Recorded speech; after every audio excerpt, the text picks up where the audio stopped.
Hey guys, BishopButters here. This is not an LP, don't worry about it. This is just me randomly playing. If I find myself that I don't want to record anything else, I'll just randomly record this. This is Mount&Blade Warband, if you didn't know. And I'm going to be playing the Prophesy of Pendor mod. I have Anno Domini, Blood and Steel, Florus, Calradia Militarized, and the Gathering Storm. As you can see, I will open the config, which I'm not sure if the entire of it fits on screen, but oh well. I have not enabled cheats. Although, I don't know if I want the Steam achievements or not. I usually use the cheats to teleport around the map for fun. Full screen, obviously, blah blah blah, all this fun stuff that you don't really need to see, blah blah blah. But, yep, anyway, without further ado, let's do this thing. And I cut out the intro videos for no apparent reason. But, yep, this is Prophesy of Pendor. Pretty massive mod. Don't really know too much about it. I will be going into the cheat menu to show you guys a whole bunch of different items. I also may occasionally go into the cheat mode simply to get new items. So, yay. And this loading screen takes forever because, as with most mods, there is a whole crapload of new textures to load. Which is probably why the game runs smoothly to begin with. It doesn't load the textures as it plays, it loads pretty much everything it needs, like, right away, so... Fortunately, it means you're sitting staring at this very stained glass-like picture for about 5 minutes, which is fun. So fun as I'm watching my fraps counter rapidly fluctuate between 31 and 21. It does that anytime it loads this game, so... Loading setting data! I just heard something echo. That was weird. Anyway, I'm not sure when I'll be uploading this because the internet has been rather odd lately. We're upgrading to Fios as opposed to DSL. So that's nice, the internet will be faster, I'll probably upload faster, but here we are! Enjoy the amazing music. Jackass, sir. No thank you. I'm going to be deleting that. There's actually something a bit special about Prophesy of Pendor. In Prophesy of Pendor, you can earn... It has its own set of achievements in-game. If you cheat, you get a warning in battle. If you cheat again, you get a third warning. If you cheat one more time... It then gives you the Cheater's Achievement, and apparently any bonuses you may get from achievements you earn are completely null and void. But, yep. I'm keeping the AI on poor, the damage to me low, because I'm a little pussy. As you can see, my performance is about 118%, and actually, overall, I'm running the game pretty damn well, so... Anyhoozle, let's just go ahead and start a new game. You recruit new men to your party in taverns. Yay. Welcome, adventurer, to Mount&Blade Warband Prophesy of Pendor. Before beginning the game, you must create your character. While in a traditional medieval society, war and politics are dominated by male members of the nobility, this is emphatically not the case in Pendor. Men and women are equals in battle. At conquest, and either gender may become king or queen. That does not mean that you should not choose to play a character who is not of noble birth. Normals may have a somewhat easier start, but commoners can attain all the same goals, and in fact may have a much more interesting, if more challenging, early game. Select your character's gender. I am a male. You were born years ago in the land of Barclay, far to the west and south of Pendor. You never knew your mother who died when you were young. Your father was, and here you choose. An impoverished and displaced noble gives you noble status immediately from Pendor, which makes people a lot more acceptive of you. A noble merchant ship captain gives you extra money. Knight of an outlawed order increases your strength. Retired noble adventurer, no idea, probably increases your riding or something. Banished chieftain son from the Star Steps, probably increases riding. Mysterious figure who told you nothing of your past, no clue. I'm gonna go with impoverished noble. You came into the world the son of an impoverished nobility. Your family fled the southern Pendor city of Janos. Upon his purchase of a tumble-down manor in an outlying district of Barclay, your father and his old retainers managed to provide you with good education and trained you from childhood in your duties of aristocracy and the rights of life of a court. You start with negative relations with the Fuck, that's who I wanted to start with.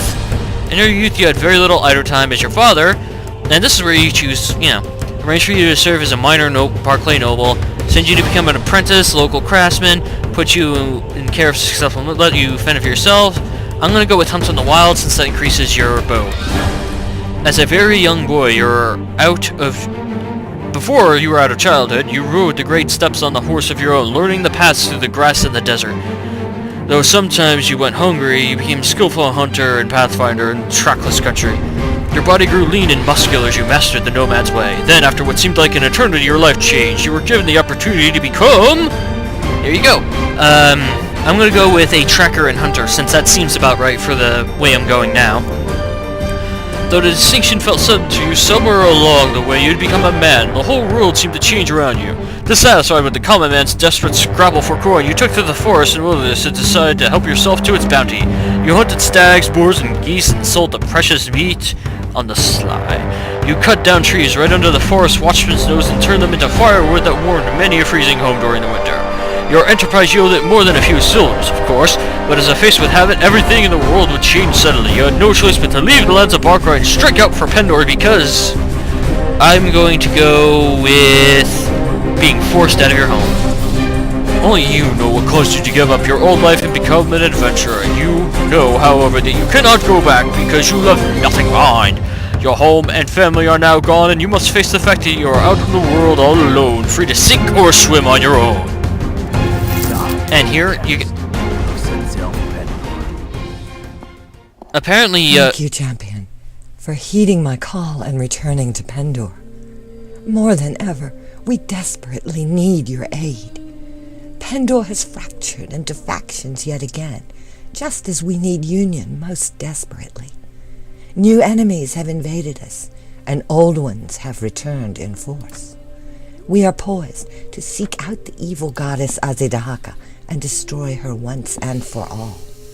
On behalf of the people of Pendor, my champion, will you once again take up the sword? That was odd. I forgot this game has voice acting. So yeah, that's nice. Anyway, I tried recording this before, but because I was playing in window mode and I attempted to move something, the game shut down before I had a chance to save, so I already have my name. Sir Butters. Pimpsikin. Oh yeah! If you don't know what that is, or you don't follow South Park at all, in one episode Butters was a Mexican, and in one episode he was a pimp, so I am a Pimpsikin. Oh yeah. Anyway, I'm gonna go with intelligence to increase my allotment of skill points, and eventually I'll increase my strength and agility, and more than likely some into charisma as well. As you can see, I start off with 3 leadership, 3 tactics, 3 riding, 2 weapon master. I'm gonna go with 2 into power draw, 1 into power strike, 2 into iron flesh to increase my health a little bit, because I really do need it. 1 into horse archery, 1 into looting, 1 into pathfinding, 1 into inventory management. This last one I don't know. I'm gonna go with trade. Alright, and I've only got 10 points to work with, and one-handed and two-handed weapons increase relatively well on their own as long as you practice with them, so I'm gonna put all my points into archery. There we go. And here's the character creation screen. I look smexy as fuck. Anyway, don't expect this to be a serious playthrough, or if you suddenly see me cheating at some point, don't worry about it. This is not a serious playthrough at all. This is just me killing time, so don't expect me to really care. Let me readjust my microphone and change the hair. I'm not bald. What the fuck is that? Oh god, oh god! Really? This world has little punks now? This world has punks with faux hawks? No, there's not a lot to choose from in hairstylings, apparently. No. No. No. No. No. No. I like that. I do. You can also change it so the hair's a little darker. And you can also change all of this stuff if you want. Just go with... Yeah, look at that giant nose. Uber giant nose. Okay, that just looks ridiculous. Yes, that looks ridiculous. I do have kind of a big nose, so... Okay, that works. Okay, by the grace of the divine, you arrive in Pendor, a land plagued by constant strife for over 150 years. You have accepted a daunting challenge to stave off the influence of evil, reunite the warring factions of the Old Kingdom, and fulfill the prophecy of Pendor as foretold by the mad wanderer Madagian. These lands are dangerous lands where powers, great and small, vie against one another for supremacy. Here you will find honor and nobility, but also deceit and skullduggery. There will be valorous knights and black-hearted assassins. You will leave your past behind you to start a new life. Pendor is not your typical medieval country. Women and men have equal chances of success or failure in Pendor. If you succeed, you will fulfill another destiny, crafting a new possibility for infinite dimensions of the reality. That's weird. Your choices may create a new thread in the weave for the Oracle to choose, and offer the possibility that your actions may save us all. Drawn by the stories of Pendor and its kingdoms, they're not allowing you to, they don't allow, if you choose, apparently, nobility, that your father was a noble, you can't choose to go to the Empire, unfortunately, which sort of stinks, because I've only played it once, and it's been the Empire, so I have no idea what any of these guys do, but I like the sound of Ravenstern, so that's what I'm going with. You travel through Ravenstern Highlands, exposed to bitter winds and snow in the backdrop of howling winds. Much of the land here is frozen solid for part of the year, but Ravenstern's forests are rich with fur-bearing game, and the river teems with fish. Oh my gosh. Miners wrest iron from unyielding mountains. The riches of the land draw traders, but the traders in turn draw bandits. Mist mountain raiders, mounted on shaggy horses, watch the passage of your caravan from Snowy Ridge, but luckily don't attack. You are glad when the spires of the town of Ravenstern come into view.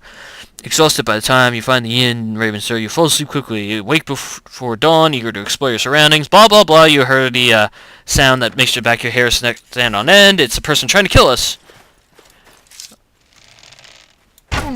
Headshot. Did you like that? Ow, my face. Did you like that? Did you like that, you bitch? Oh, hi. Anyway, yeah, we've seen this merchant before. He just asks how you're doing, says come with me before other people can hear us. He asks you to save your brother, blah blah blah. Gives you money to collect men, and you hit tab, and boom, here we are. There we are. We are now on the main map. As you can see, this place is quite massive. Ravenstern is the entire northern part, and then we've got these green guys over here.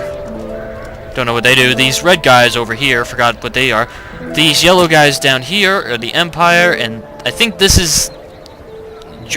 I don't know. I don't care what those guys are. But yeah, these are us, which is nice. And you start off near Ravenstorm. As you can see, this is my character. Nothing special so far. Notes, characters, no fiefs because obviously.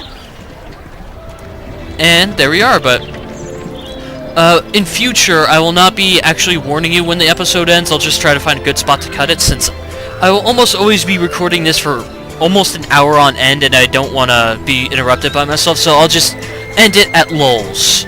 And I'll put like an outro video at the end, but anyway, if you enjoyed my commentary and are interested in seeing more of this game, make sure to leave me a like button and subscribe to me, and make sure to leave me a comment, guys. Especially leave me comments for this, as well as likes. Comments to let me know what you guys want. Likes to help me get my name out in the searches. Why are they shouting for bread? We are outside the town! Anyway, I will see you guys next time on... I don't know what I'm naming this, but Prophecy of Pendor. Take care, guys.